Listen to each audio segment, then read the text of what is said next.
Magandang umaga. Narito na ang pinakahuli sa lagay na ating panahon ngayong araw ng Tuesday, February 10, 2026. Narito ang ating pinakahuling satellite image kung saan nakikita nga natin itong linya ng kaulapan dito malapit sa may Visayas. Ito ang tinatawag nating shear line. Ito ang salubungan ng malamig na hangin galing northeast at mainit na hangin galing silangan. Ito namang northeast monsoon, ito naman yung amihan.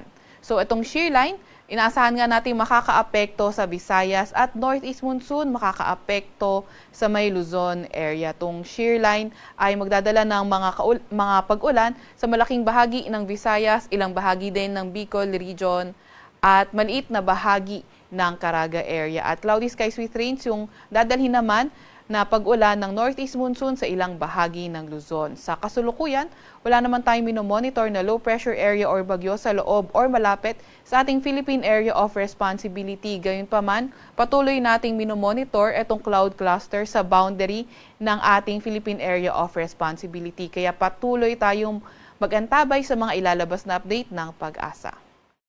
Para naman sa lagay ng panahon ngayong araw, inaasahan nga natin itong shear line magdadala ng maulap na papawirin, mga kalat-kalat na pag-ulan at mga pulupulong thunderstorm sa Albay, Sorsogon at Masbate. Kaya yung mga inuulan ng mga nakarang araw pa, pinag-iingat sa mga banta ng pagbaha o hindi kaya pagguho ng lupa. Amihan naman o northeast monsoon magdadala ng maulap na papawirin na may mga mahihinang pag-ulan sa may Cagayan Valley, sa may Cordillera Administrative Region, sa may Central Luzon, sa may Quezon, pati na rin sa nalalabing bahagi ng Bicol Region.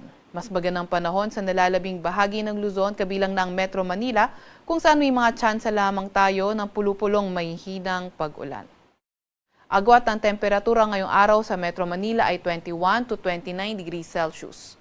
13 to 23 degrees Celsius sa may Baguio, 21 to 27 degrees Celsius sa may Tagaytay, 19 to 30 degrees Celsius sa may Lawag, 18 to 24 degrees Celsius sa may Tugigaraw at 23 to 29 degrees Celsius naman sa may Legazpi. Agwat na temperatura bukas sa Puerto Princesa at Calayan Islands ay 25 to 30 degrees Celsius.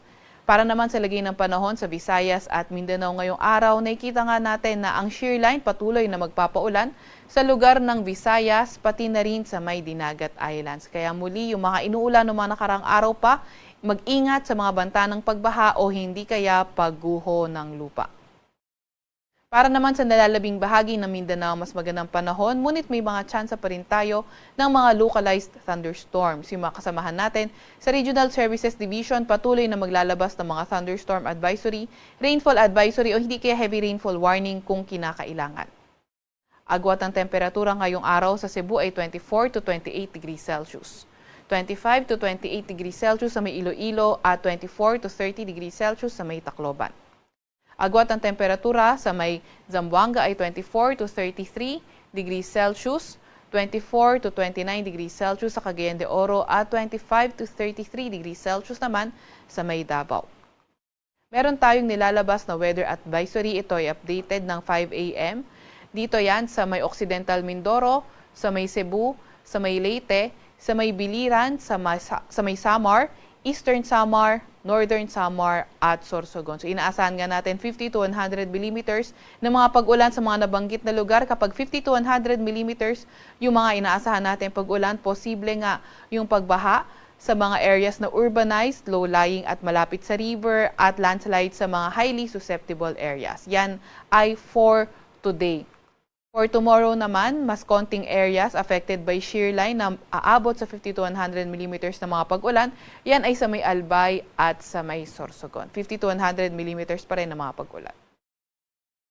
Meron din tayong nilalabas na gale warning. Updated ito ng alas 5 ng umaga. Yan ay sa northern coast ng Quezon, kabilang na ang northern at eastern coast ng Polillo Island sa may Camarines Norte, northern coast ng Camarines Sur sa may Catanduanes, eastern coast ng Albay, eastern coast ng Sorsogon, ang northern at eastern coast ng Northern Samar at ang eastern coast ng Eastern Samar. Kaya lubhang mapanganib sa mga lugar na nabanggit, kaya kung maaari ay huwag munang pumalaot sa mga lugar na iyan.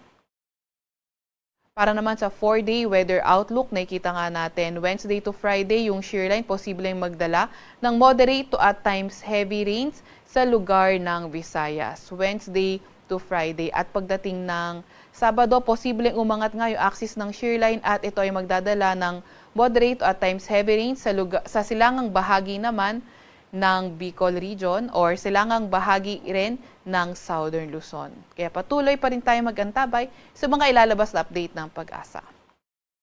Sa Kalakhang, Maynila, ang araw ay sisikat ng 6:22 ng umaga at lulubog mamaya 5:59 ng hapon. Huwag magpapahuli sa update ng Pag-asa. I-follow ang aming X at Facebook account DOST_Pag-asa at DOST-Pag-asa. Para sa mas detalyadong impormasyon, bisitahin din ang aming website pag-asa.dost.gov.ph at panahon.gov.ph. At yan nga muna ang pinakahuli sa lagay na ating panahon.